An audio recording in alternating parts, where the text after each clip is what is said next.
Nahuhulaan nyo na ba kung ano ang gagawin ko? Dahil nagkakaedad na tayo, kailangan na natin ng panghaplas. Isang mabisang panghaplas para sa masasakit na mga kasukasuan.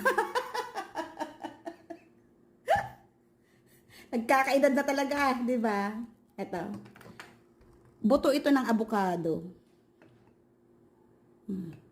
Ginawa ko lang siyang parang french fries.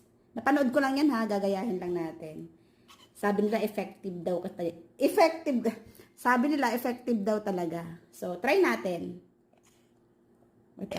May nabili na akong paglalagyan natin. So, ilalagay natin dyan. Sana magkasya. Ay, kasya nga.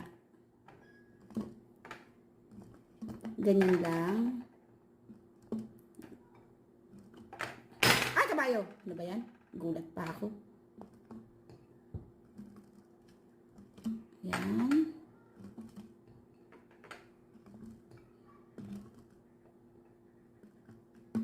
Effective daw talaga ito. Maraming nagsasabi. Subukan din natin. Ito lang naman talaga yung sumasakit sa akin. Ito. Ito.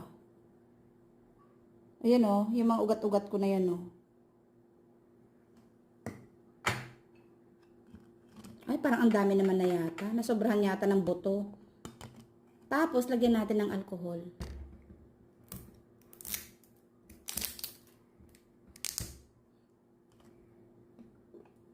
Yun.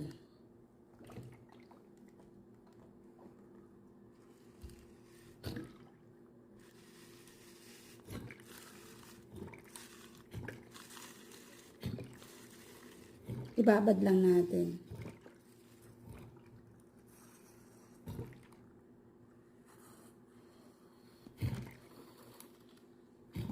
Mahirap na talaga pag nagkakaedad na, no? Marami nang nararamdaman.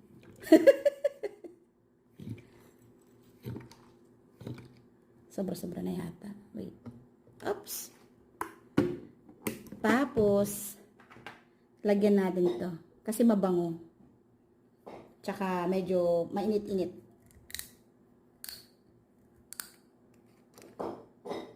Pero konti lang. Konti lang pero parang napadami pa yata.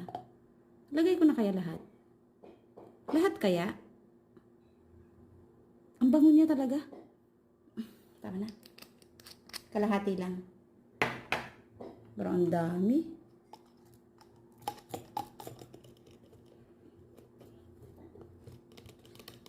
Wala akong mahanap na yung parang may pang-spray sana. I-pump ko na lang. Shake, shake, shake. Saan yung kutsara nyo? Kala mo iinumin na. Saan kutsara mo po? Try mo nga to.